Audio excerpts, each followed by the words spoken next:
going in? Happy Wednesday. Welcome to the Pitch Line Chronicles. We're Physical Family. I'm Uncle Tyson. I'm here with Rubino and sneaking in at the last second. We got Donald Stewart.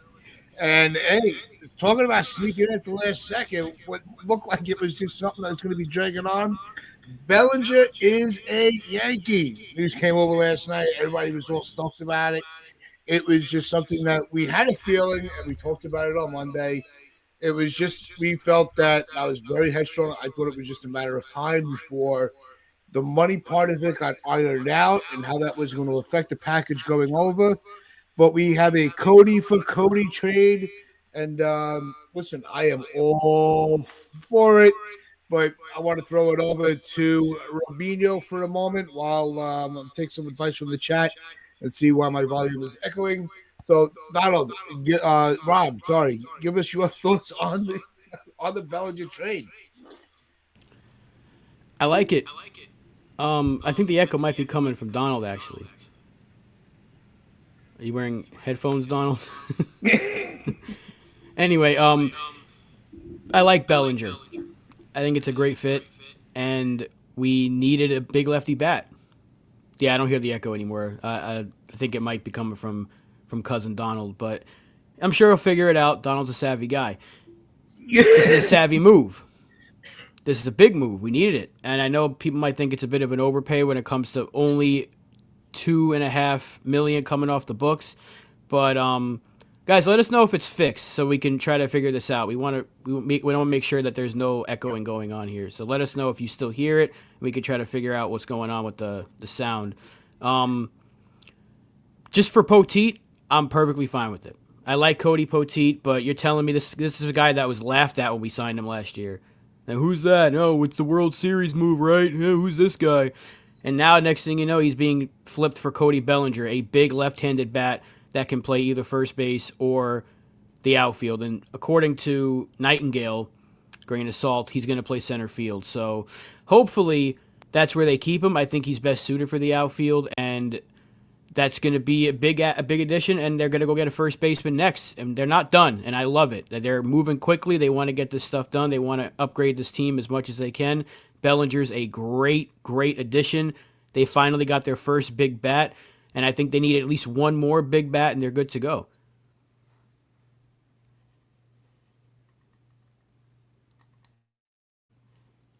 Donald, what are you thinking? Tats is muted.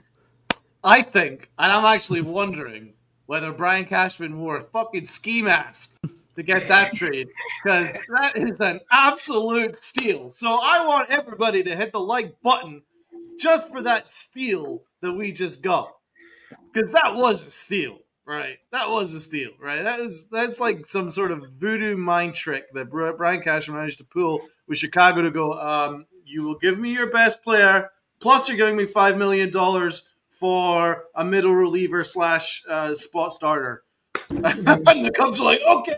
So we got our everyday center fielder who's going to give you 25 bombs at Yankee Stadium, plus they're sending in $5 million, and all it cost us was Cody Poteet. And I like Poteet, but that dude's a sixth starter, seventh starter, / middle reliever.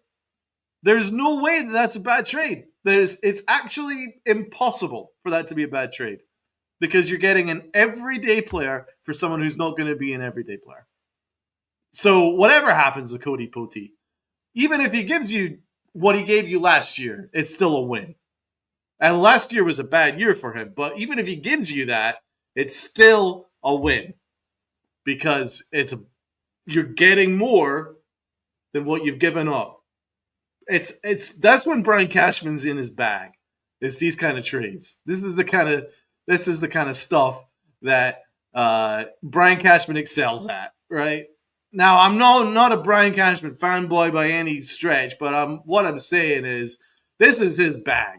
When he can pull off trades like this, where you get a really good player and you only have to give up as a mediocre one. I mean, that's the kind of stuff that Brian Cashman does well. That's why he gets that moniker Ninja Cash, because that was an actual ninja move, bro. Whatever you guys think, whatever the people in the chat think of Cody Bellinger, I mean, Cody Bellinger is not toast. He's not like 35. He's 29. He's good, and he's only on basically got him for 2 years. And he's going to play you every day quality center field. And he can also play first base if required. And he's going to get you 25 home runs.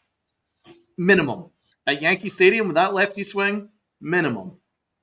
And there's room for upside because if you look at his stats, not in 24, but in 2023, he was marvelous. I think he bat 300 and hit like 30 bombs or something.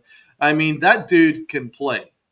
So he's versatile, he's athletic, and he can hit, and he can play defense. Sign me up. Thank you very much. Great trade. Loved it.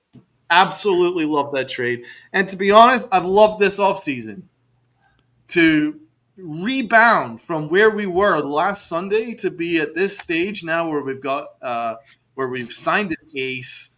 We've traded for a closer, one of the better closers in baseball. And now you've acquired a really good center fielder / first baseman, most likely center field, that's going to give you a bit of pop.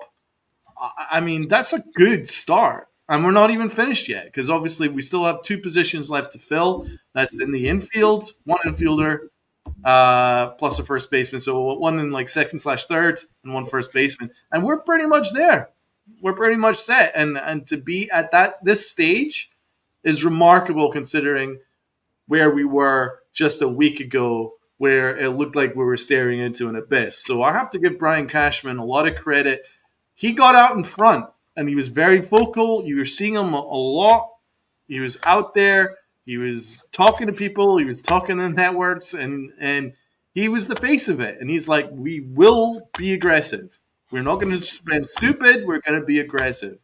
And we're going to spend smart. And so far, everything that's been done is smart, makes sense, and there's a plan behind it. This is one of the better off seasons from Brian Cashman. So I tip my cap. Still work to do. But for the fact we're almost 2/3 of the way there in terms of building a really good roster that's well-rounded and ready to compete for in October, then I think the Yankees have done themselves a world of good. Good job. No, I think it falls into, there's a saying when there's been a lot of criticism about Brian Cashman and the way he operates and the nitpicking and the kind of trying to be too perfect. But I have to say, ever since the decision came from who, Cashman just kind of, got back on the phone, and I have to say, in the moment, and Cashman I trust, because he has not only just pivoted to make moves to improve this roster, they've been calculated. He's not just throwing the money out there. He's not throwing Ellsbury money out. He's actually been really smart about how he's adjusted to getting this roster ready for next year. And, it's something that we don't get to say as often, that we have one of the better GMs because he's the only GM you really hear making any moves. Who else in the American League has made the improvements like the Yankees have? Coming off a World Series appearance. Most of the time, they're like, all right, we got to the World Series. We gave it our best shot. Let's reset and get ready for our next run.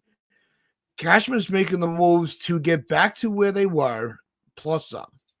So I have to give it to Cashman. He's done a phenomenal job pivoting to his plan B. I have no complaints whatsoever.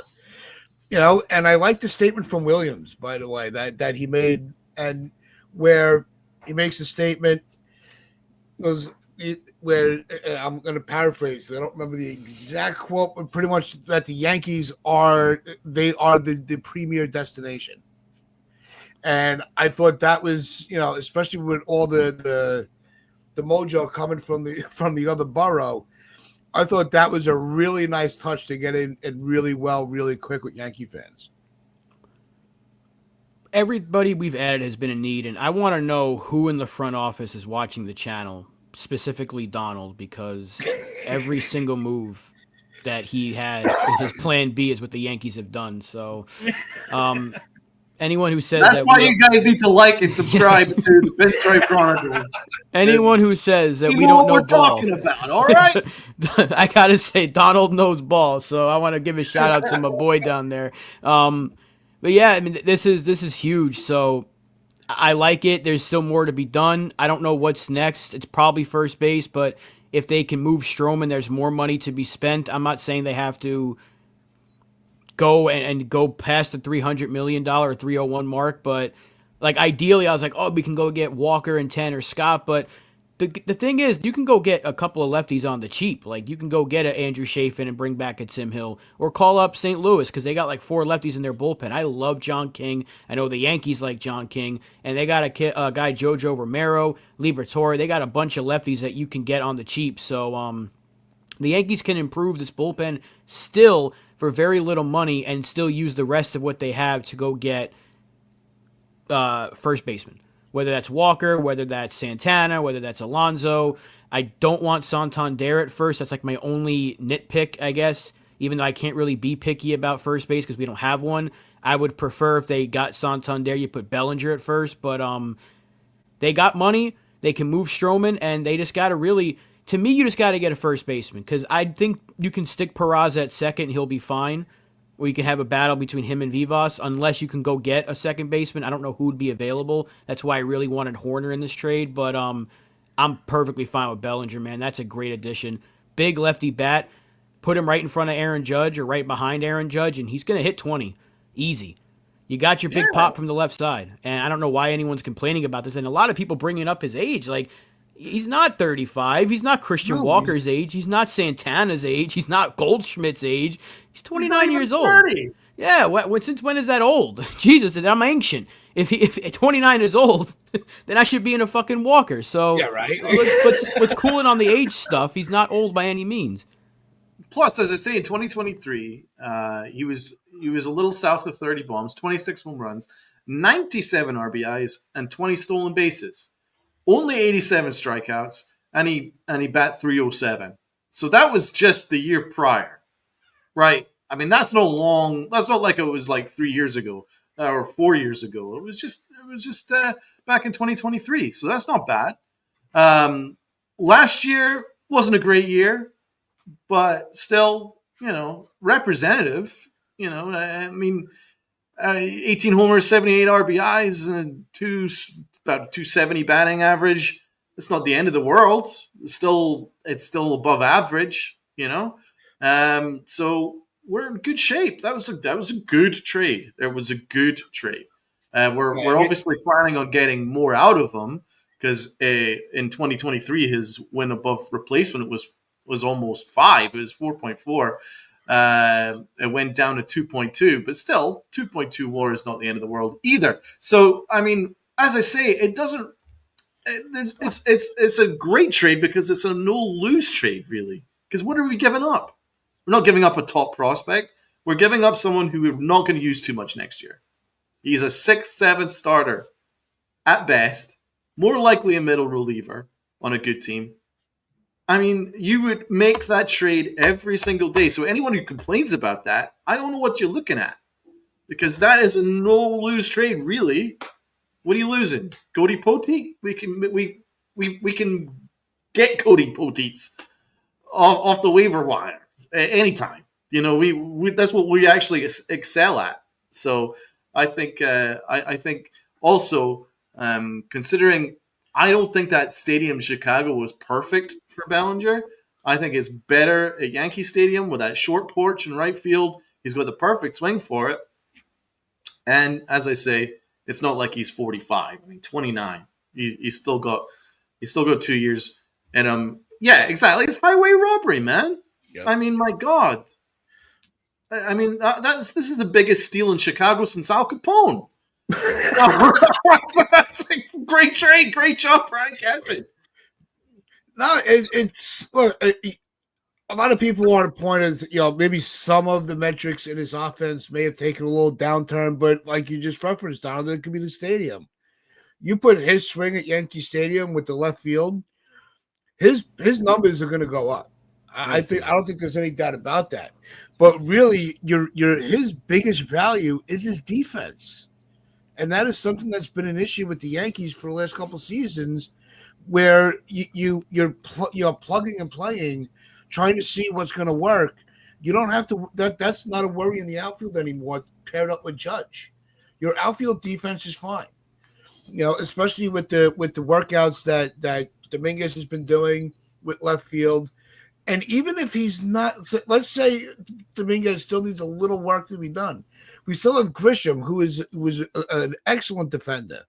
True. So really, Cashman he's really locked down. If you hit the ball in the air to the outfield, I'm going to say 9 times out of 10, the batter doesn't stand a chance of reaching base. That had to be the focal point. And yeah, Damian, you're right. It could be the ballpark. It could just be he had a bit of a down year. But again, compare it to what we had outside of Judge and Soto. Verdugo was terrible offensively. So this is an improvement. Because I would say Bellinger might be better than Verdugo defensively. Maybe they're similar defensively, but offensively, there's no question who's better. This is an improvement. So anyone trying to nitpick about this, I'm sorry. It's just there's no point in nitpicking here. We needed this kind of a bat. Is he Juan Soto? No. Guess what? He doesn't have to be. He doesn't have to be Juan Soto.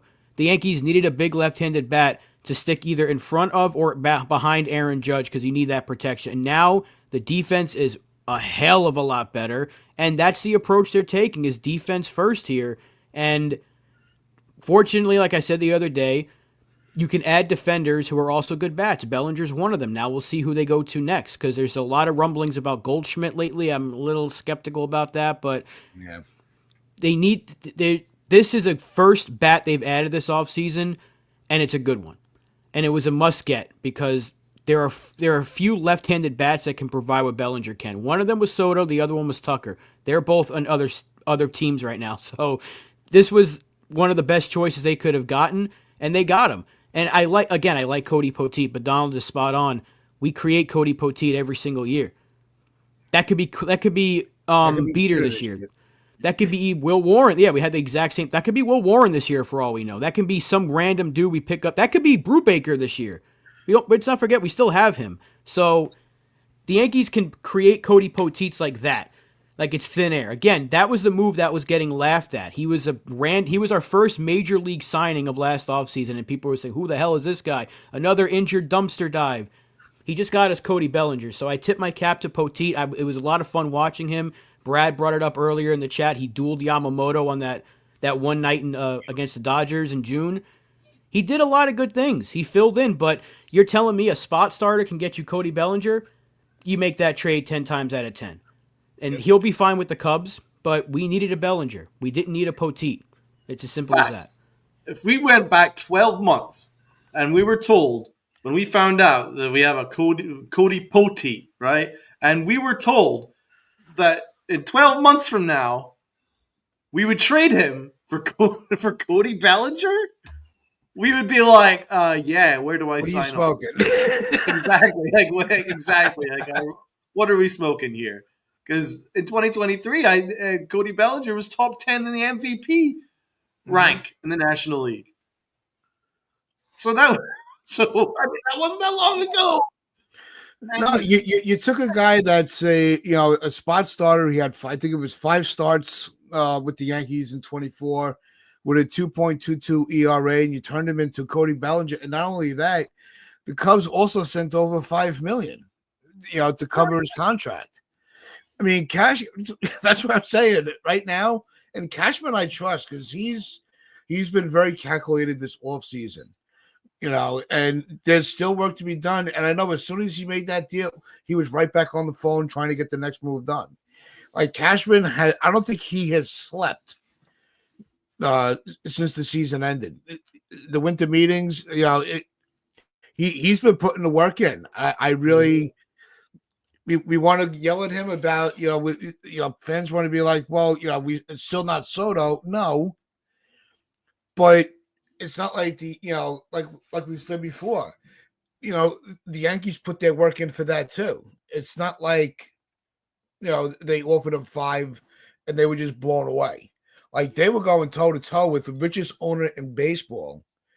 And the guy made his decision. Cashman's like, okay. And we're just gonna keep working. Right. And You know, And a lot of the decision making was stuff that we have no control over, or we shouldn't have any control over. I mean, the dude wanted basically a fucking bed of roses and to be carried personally from each town to the next, on a golden throne. I mean, and, his own personal suite, and then free clothes for his mother forever. I mean, I heard about that. I mean, come on. I mean, so, I mean, Cohen had to give him all that stuff because he was desperate. And if you make it clear, yeah, I'm going to beat every offer by $50 million, so it would be stupid for him not to ask for some more stuff. So I'm like, all right, well, how about a free suite? How about some free clothes forever? This, that, and the other thing. You know what I mean? So I mean, now he's going to get, God knows what. There's nothing that he won't get. He can ask for anything. He's probably, he's expecting a statue outside the City Field. So all this stuff has actually helped us because we're sort of like, oh, well, to be honest, he wasn't really all that keen on being a Yankee anyway. It sounded like he was more keen on it himself. So it actually helps us move on. And it has, because I think we all have kind of generally moved on at this point. And we're like, right, let's see how we can build a new team with what we have, and we have a ton of resources, and that's what we've done. I mean, obviously, the ideal scenario was Juan Soto, but this is fine too. But I mean, it doesn't stop here. I mean, the offseason can't end here, but it won't. And it's still early, and we still need to get a good quality first baseman that hits some power, and then get a second baseman and stuff that could maybe even at worst share time with Peraza or anything like that, and then we're in pretty good shape. So exactly, Damien. I mean, I don't want another show about Soto. I mean, not on this platform, but you're spot on. For Soto to come from humble beginnings like he did and ask for nonsense like he did, it's ridiculous. That is some ridiculous shit.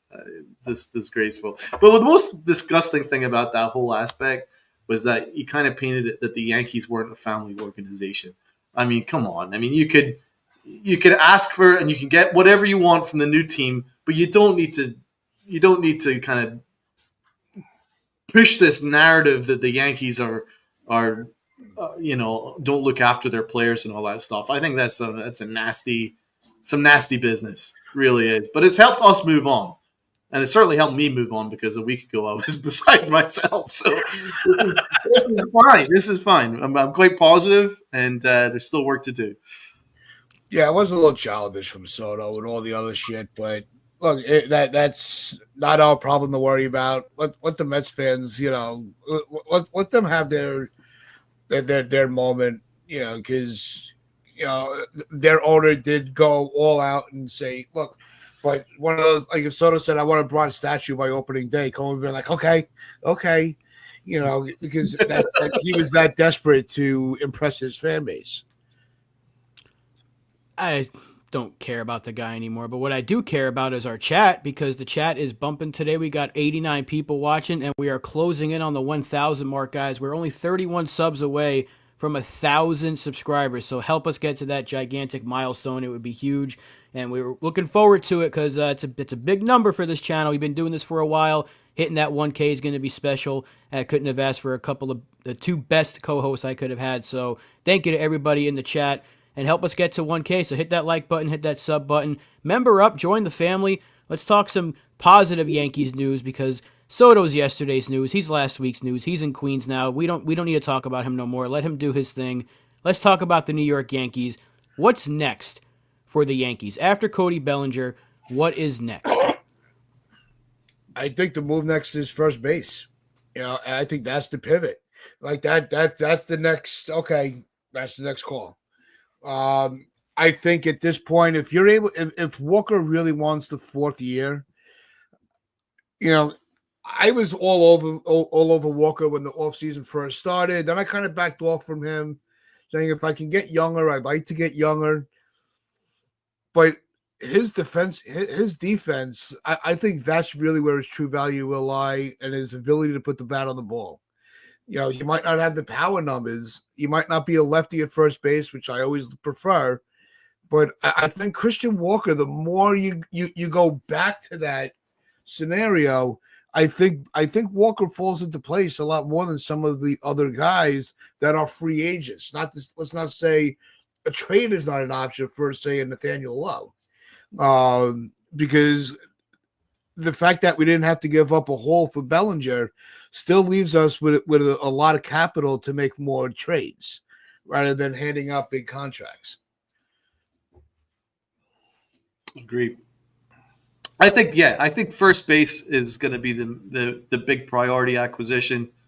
Now that we have a lefty bat, it's gonna help with that short porch. Then it kind of takes the pressure off a little bit. Like if we do acquire a righty bat, now it's not so much of a big deal. So I'm very much interested in like I'm more interested in Walker now than I was, but I'm not dismissing Pete Alonso. I'm not dismissing Pete Alonso whatsoever. That could be a sneaky move as long as it's not more than any like 5-year deal. If it's like a 5-year deal or something like that, I wouldn't totally dismiss that. But and I know it's a complete 180 from where I was because I was completely off. Want nothing to do with them, nothing at all. But I'm kind of interested because it would be kind of fun. But I'm thinking him, thinking Walker. I think those guys. But I quite like the idea of Naylor as well. I think Naylor could be a really good trade, and we've got a bunch of our. We do have a bunch of assets where we could go and get a Naylor. So we've still got, because we haven't really touched our farm system at all this offseason, which I'm surprised at. So there's something there. There's something that you could work with there and get another 90 RBI type guy in there. So that's something to pay attention to. I do think that we need one quality bat that can really pull this thing around. So I'm thinking that. So like either a Naylor, Alonso, Walker, I'm kind of in on.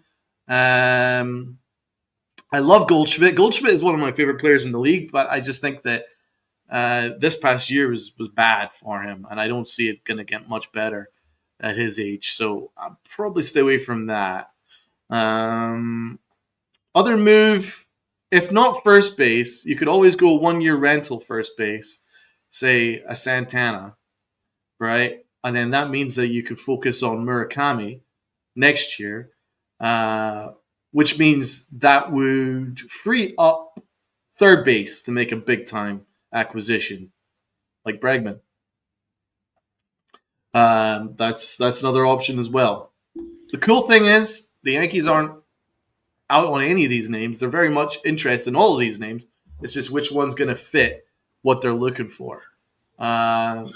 So, I know people will be like, what the fuck? Why do you want Alonso? I'm not a big Alonso fan, never have been, but I just wonder whether that kind of that bit of pop that he's got, he's going to give you 35, 40 bombs, and you pair that with Big G and Aaron Judge, and you got Bellinger in there as well. I mean, the lineup is massive. It's just a giant lineup. So, and that kind of makes up for what we've lost. So I'm just thinking on that angle. The other angle is, so that's just if you want to go home run. The other angle is if you want to go defense, you got Bregman at third base. You make a deal for Bregman, and then you can go and get Santana on a 1-year deal. And then you see where Ben Rice is, or you see where Murakami is in 12 months' time. That's the options. I'm big on Nathaniel Lowe. I'm big on Murakami next year, but you also don't want to make this a transition year because they got to win. Let's be honest. Yep. Every year you can't we keep talking about the window, and every year Judge and Cole get older and Stanton gets older. You want to capitalize as much as you can. So if they have to bite the bullet and give a fourth year to Christian Walker, I still feel like he's the best fit if they go the free agent route. If it's the trade route, I'm taking Nathaniel Lowe every day of the week. I'd love Josh Naylor, but if you're going free agent, I think Walker makes the most sense because he's got pop. It's not like he's a 15 home run guy. He's gotten close to 30 every single year. So he's a big bat. 800 OPS the last 3 years. One of the best, if not the best, defensive first basemen in the entire league. 3 straight Gold Gloves, nothing to scoff at. And he seems like a good fit. I wasn't in on Walker at all earlier this offseason. Tats was. I wasn't. I've done a complete 180 on him. I feel like he's the best fit because I don't want to forget that we're going to have a full season of Jazz Chisholm, and his pop from the left side, 81 games at Yankee Stadium, he could hit 30. I mean, that guy hit like 12 last year in 40-something games for the Yankees. That's true. He can hit 30 home runs. Austin Wells, if he gets the full reins behind the plate, he's a 20 home run guy. We're going to have plenty of pop. And Christian Walker is going to give you 25 or more home runs. Aaron Judge is good for 40 at least. Giancarlo Stanton's going to hit 30 in his sleep even if he misses time. And Bellinger's going to be a 20-plus home run guy. There's going to be plenty of power here. That's why I'm preferring defense at first because I think they want to use Jazz's arm at third. And I really want to give – I finally want to give Peraza a shot. I think this is your last chance to give Peraza a chance at second base. Peraza a shot. Yeah, This is your last chance. You could go the Mo Money route, and you go all the way for Ketel Marte, one of my favorite players in the league. I absolutely love Ketel Marte. He is unbelievable. I would trade him in a New York minute. The only thing is, I doubt Arizona would trade him. Why would Arizona trade him? But you know what? You never know. With these more small market teams, maybe they do make these kind of guys available. But holy crap, what a year he had in 2024. That guy hit 36 home runs and 95 RBIs. He was on base at almost a 400 clip. It was 372. 2023, 25 bombs, 82 ribbies. Can you imagine that? Holy Moses, please give me some Ketel Marte. I would make a lot of people available for Ketel Marte. You put him in there, that would be ridiculoso. And then you wouldn't really need to worry too much about a big money at first base. You could just plug it with a Santana or a Goldschmidt, and you're good for a year. So that is an option as well. It's a good shout. Mo Money. Yep. And Ketel's been a player on your radar for a long time. Mo Money is on the money. They say Mo Money, Mo problems. No. Mo Money is money. Salute to you, brother. The whole thing with Naylor, I think it's going to take a big a big deal for Cleveland to move on from him because they still have Jose Ramirez over there that gave him a very team-friendly deal. He took a very friendly contract. And I don't think they're going to break down the team while he's still on it. So I think that Cleveland's it's going to take a lot more than a Poteet type pitcher to make any further trades like that. So I don't know so much about Naylor, just from Cleveland's point of view, not wanting to disrupt the locker room with their big star. Yeah, and they just were in the ALCS as well, so that's a good team. They brought back Shane Bieber. That's a team that could easily go win that division again, although Detroit and Kansas City are going to make it difficult for them. I mean, that Ketel Marte shout-out, that's got me thinking now. If there's any way you can go get him, but I highly doubt it. That dude's I just looked at his Savant page. It's like blood red. But he's nuts. I'd trade Spencer Jones for that for Ketel Marte. Easy. Yeah, you give up whatever it takes. But I think more realistically, because Arizona would be stupid to trade him, but who knows? I think they're going to go the route of a free agent because the trade market just seems kind of dried up right now. I think if they're going to trade for anything, it's going to be lefty arms. I love Tanner Scott. I don't think they're going to pay $18 million for a closer or a relief pitcher. So I think if they get one, they'll bring back Tim Hill because he'll be cheap, or a guy like Minter will cost you too much. Andrew Chafin wouldn't cost you too much. The Sheriff, bring him in. I love that dude. He fits because the Yankees all have mustaches. He'd be a perfect fit. And but again, the St. Louis Cardinals, man, they need a lot of help. I would see if you can what you can get for Rice, Warren, some of these prospects that we were considering trading for Kyle Tucker. See if they would take some of those guys and some pitching and just give them like 3 or 4 players and try to get one of those or 2 of those lefty arms because they're going to be cheap. The Yankees love John King. I can't say that enough. They love that dude. Sinker baller. Why wouldn't they? Yeah, and they tried to get him 3 years ago from Texas, so they would love to get him. And JoJo Romero's another one. They can get those 2 guys. They're on I think they're right at 30 or a little bit above 30. I can't remember how old they are, but if St. Louis is trying to blow this up a little bit and get some help in their starting pitching, I'd call them up because those are 2 cheap left-handed arms, and that's really all we need in this bullpen. We need a first baseman and a couple of lefty arms, and I think we're good to go. Graham Highlander. I'd also go knocking on the Cards' door and ask if Donovan is available. Donovan is someone that I think a lot of people in Yankee podcast circles talk about because he's kind of perfect for what we're looking for. He's someone that can be a leadoff type player. He's a high contact type dude. That's someone that, with the kind of versatility that the Yankees would love, I think he would lengthen the lineup. It's a good shout. I haven't heard Brian Cashman in on him too often, but his name has been in our circles for a long time in terms of like who could we acquire, which has Yankee written all over it. And Donovan is one of them. I would not dismiss Donovan at all. Absolutely good shout from another member of ours, Graham Highland. No, Donovan is definitely a name that we've talked about extensively this offseason. It's just going to be an extremely expensive haul. So it's not that we've given up on him. I just don't think it's realistic. Is it impossible? Absolutely not. So we haven't given up on the idea of Donovan, but there are other options that can be filled, other players that can be traded for that are not going to cost you as much as it would. FJ, yes, I would trade Lombard or Arias for Donovan. I'd give up Spencer Jones for him. I love Brendan Donovan. I don't know if I give up Spencer Jones for him, but there's a lot of people that would make available for him for sure. I mean, if you're able to get Donovan and one of those lefty relief arms, I think I don't think they'd give up both Jones and Arias or both Jones and Lombard, but maybe if you give up one of those 3 as the headliner, and then you give up more, of course, it's not going to be a 1-for-2 swap, but Brendan Donovan's cost controlled. He plays everywhere. He's a leadoff hitter. That's kind of what we need in this lineup. We don't really have one right now. Yeah. That's the thing. That's why I really want a Nico Horner.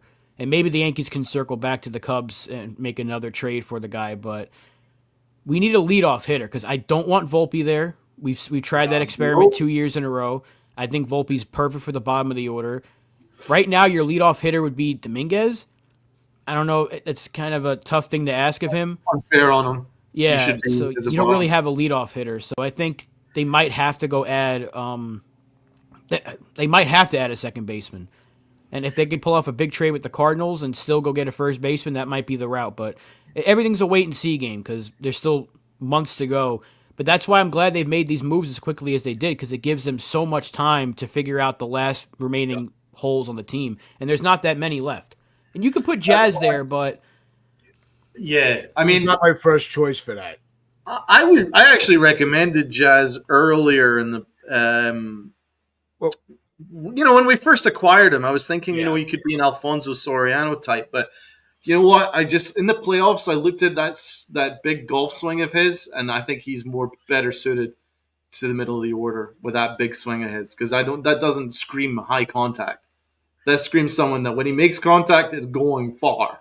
But when he misses, it's ugly as shit. And I don't really want that at a leadoff. So I think high OBP is what we should be looking for at leadoff. And that's why I think that we're 2 bats away from this lineup to be complete.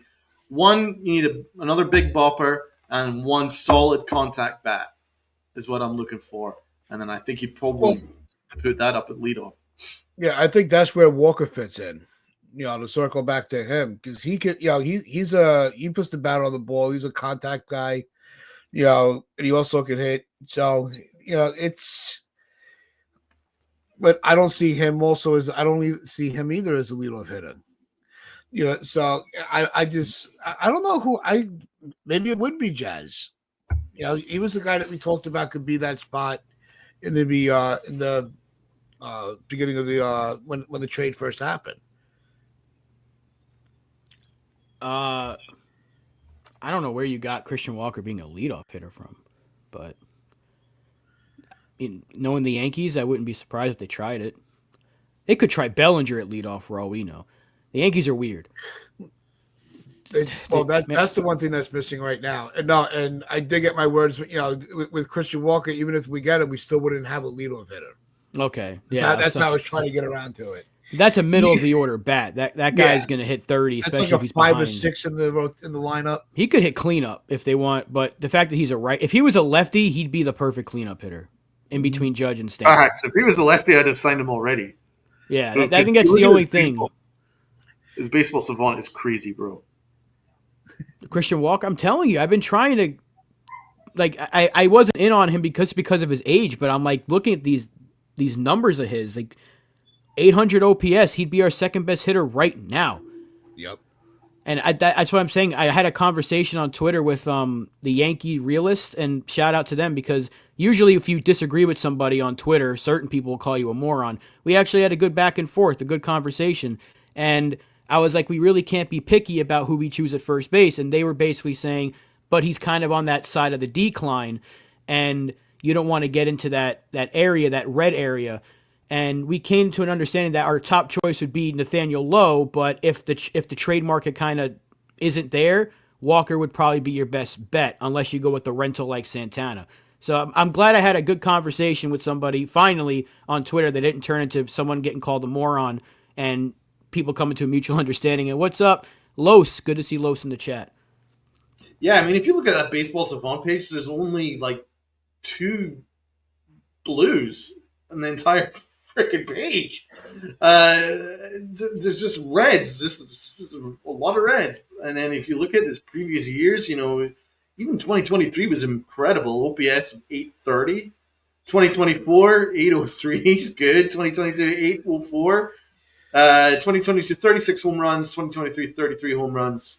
2024, 26 home runs. Yeah, I don't know where you get that whole leadoff thing. He's someone that's going to get protection for Aaron Judge. I just don't love the fact that he's 33. That really puts me off. But if you get him on a 2-year deal plus an option, I would do it. I think that would probably work. And that would really go a long way to really building this lineup. But the leadoff question is going to be fascinating because, to be honest, Gleyber Torres did a perfect job in the playoffs at leadoff. And you almost wish that the Yankees woke up with that plan earlier in the year. You might have even had even better production all the way around because Gleyber Torres really saved the lineup when we stuck him in the leadoff spot. We need someone that's going to work deep counts, has a good vision at the plate, good eye at the plate, and gets on base. So looking at the lineup as is, that's not Volpe. It's not Wells. It's too early for Wells. It's not Jazz either, right? And then obviously Judge and Stanton are your middle of the order bats. Bellinger is not a leadoff guy. He could maybe bat second. I wouldn't mind. I could see him maybe batting second, maybe, and then Aaron Judge batting third, Stanton batting fourth. Just at the top of my head, but they're still not really a leadoff hitter. Yeah, that's where it kind of gets tricky because if you do get Walker, let's say he's the guy, and you might lump 3 righties one after the next if you go Judge, Stanton, Walker. And the Yankees like to have at least one lefty separating that. That's where Jazz can come in. And I think that's where Jazz might fit the best. They could do the exact same thing they did last year where they had the lefty in front of Judge. That's going to give Bellinger pitches to hit, and that's going to give Judge pitches to hit. And then you can go Judge, Stanton, Jazz, Walker. If Walker's batting 6th, I mean, that's a deep lineup. It's still figuring out leadoff though. Like we still don't know who's at the top of the freaking order. So do they go and get it? I've seen Brandon Lowe's name, or is it Lau? I don't know whatever. Brandon Lowe. He's someone that's getting talked about a lot as a potential get from Tampa. I still think Donovan is Graham. Yandy Diaz has been talked about a lot. A high average guy. If they went and got him and Lowe or Lau from Tampa, that could be something they do because those two aren't making a lot of money. That kind of fits in, and the Yankees and Rays had conversations last year, so they can revisit those. That's the thing. Strike zone, NFE. I'm sorry, NFE. Volpe would be the leadoff guy right now, and I don't want him there. No, I don't want him there. Let him focus on getting his average back up, working with working on his defense. Because I don't want the added pressure to Volpe just yet. Maybe by year 5. You'll project more of a leadoff hitter, but not right now. we're out on the outfield business now, Sean Browning. We're not going to go after another outfielder now that we have Bellinger. The outfield is pretty much set. Yeah, the outfield's good. Now we got to focus on the infield. Yeah. But what I'm seeing here, Jonathan says we've got 41 likes. I'm sorry, guys, but we've almost got 100 people in the chat. So as they say here, the math ain't mathin'. So let's get the math evening up a little bit here. So if you guys are enjoying this chat or whatever, if you're here, hit that like button. Let's try and drive this thing up. Come on, where are the likes, guys? Come on, guys. You're excited about Bellinger. We're all excited about Bellinger. Come on, hit that like button. Yep. Or Graham might threaten you because he's threatening to turn the hot water off at Steinbrenner Field. Let's not go full mafia on them, Graham. But I do think that's a smart choice to call up Tampa Bay. Mo Money's bringing up Kim. There's 2 Kims actually, Ha-Song and Hai-Song Kim. One is obviously they were with San Diego, and the other was just posted from Korea. So there's 2 options there that could be on the cheaper. Thank you, NFE, for the $2 super chat. It says, get these guys to 1K. Yeah, let's get us to 1K. We're almost there. We're 30 away. Okay, drive, people. Okay. I think if we get, and I think it's Nathaniel Lowe and then Brandon Lau. Those are even though the last names are spelled the same. But no, I think that I'd rather get Nathaniel Lowe. Just for first base. We talked about having Peraza as a second base option, try to, fill that from within. So, and then see what other moves fall into place. But I think right now the focus needs to be having really a legitimate defensive first baseman. I think that will also start to iron out a lot of the other issues that they're facing. And Ken, I had said Luis Arias. When we did the, if Soto's here or not, Arias was my move. I would love that. I don't know if the Padres trade with us again like last year because it would be I think they're gonna want a big haul for a guy like that, even if it's just for 1 year. He's a really good player. He's the perfect leadoff hitter. Yeah, he'd be perfect. 325 career average. He's the old school baseball fan dream because he doesn't hit for power and you can't strike him out. So 100%. It's like the old school wet dream right there. 300 plus batting average, constantly in contact. Yes, please. I mean, that was part of the reason why I love Soto that much is even though he didn't bat like 300 plus, he constantly made contact and he was constantly on base. I love that as an old school fan. I think that's so important. And that's what, by the way, that's what wins in October. So we need more players like that. So I don't know if Arias himself is the get, but someone similar.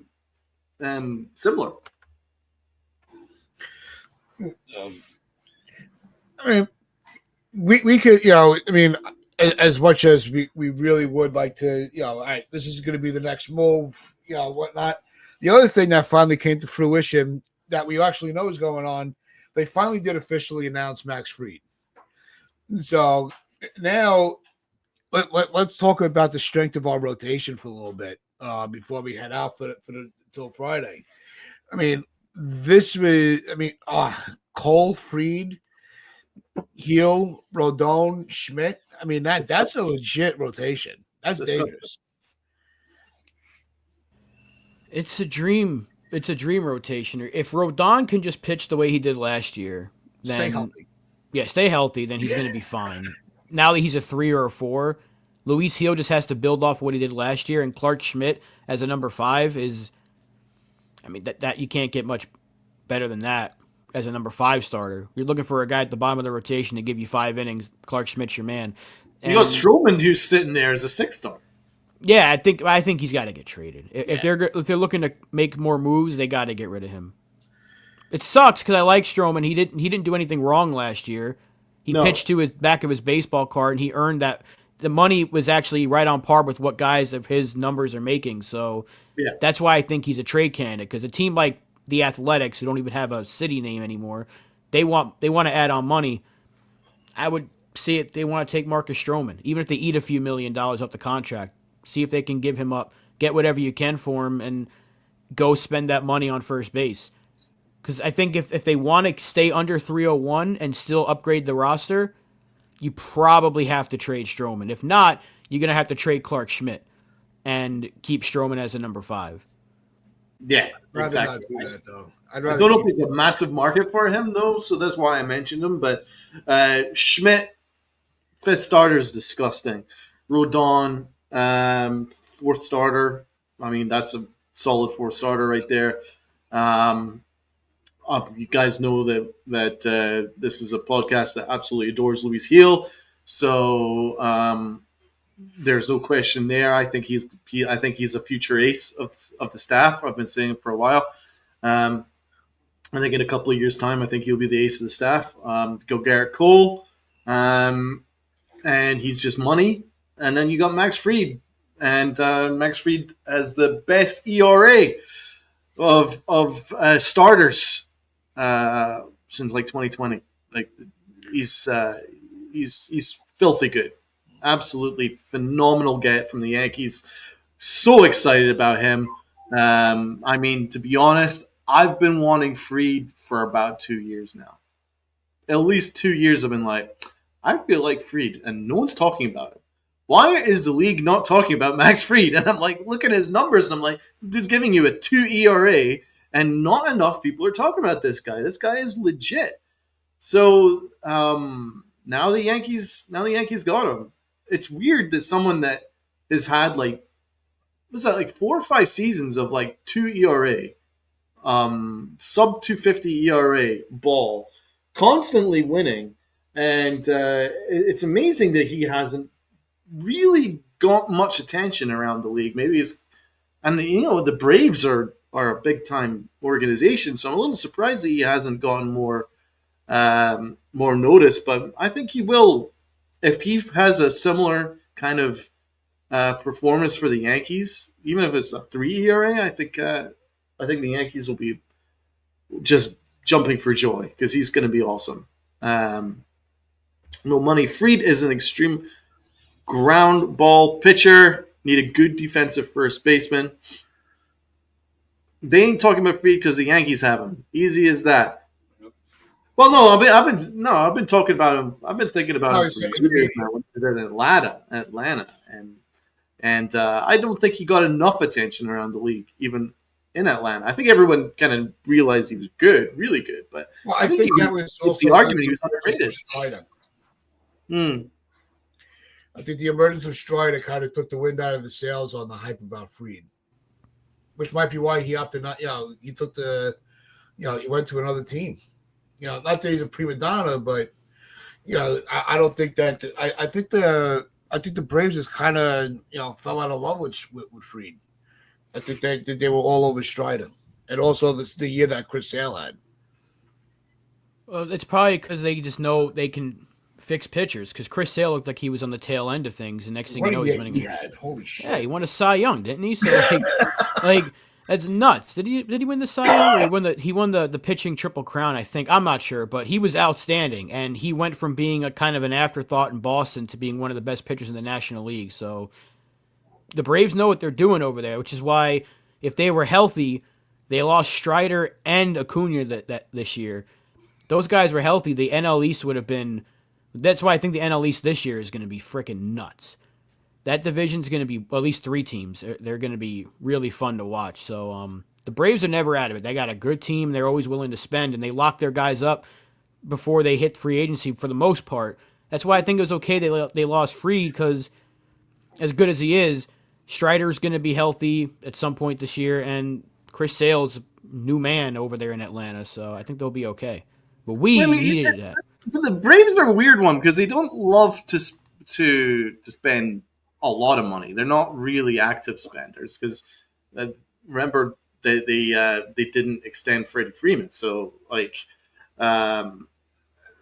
don't think it was anything to do with what Freed didn't do. I think it's just that they don't like to pay crazy money for free agents. I think that's probably that's it. So as Damien says here, Atlanta was not going to match that price. They wanted him. Of course, why wouldn't you want him? I mean, the guy's been one of their best pitchers in a long, long time.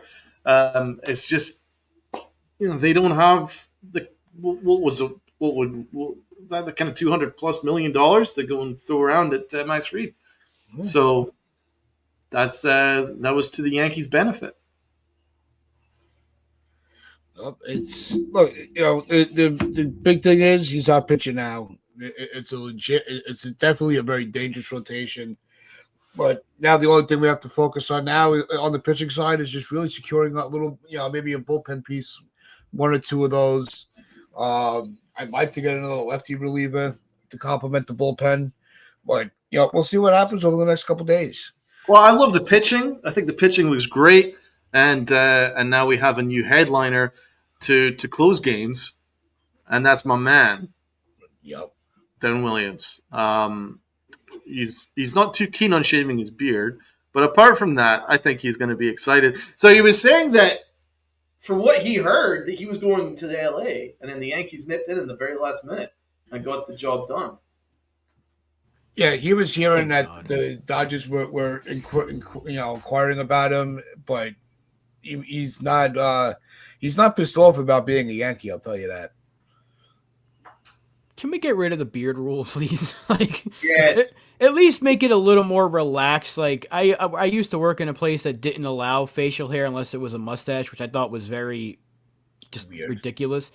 And they eventually came off of that, and it was like, okay, if you have a cleaned up beard, you can do that. Can't the Yankees just go you keep it well kept, so at least you can allow people to grow facial hair? I don't know. I think it's a stupid thing because that's such a 70s rule. And we ain't in the 70s anymore, thank God. Let them have a beard. Let them live a little bit. It's facial hair. What does it matter? If you want to put some other rules into place, but come on, let the guys grow some facial hair. Yeah, I'm not saying this only because I have a beard. I just think some of these guys look weird without facial hair. Right. I mean, the only a mustache thing is very 80s. It's like Tom Selleck, 1980. I mean, that's cool and all, but that's not really kind of modern anymore. You know what I'm saying? There's less of just a straight mustache and more just kind of like a well-kept beard. They need to change that. I mean, I'm all for George's rules, and I'm all for keeping a lot of the mystique about the Yankees that set us apart from other teams, but I'm sorry. Beards ain't one of them.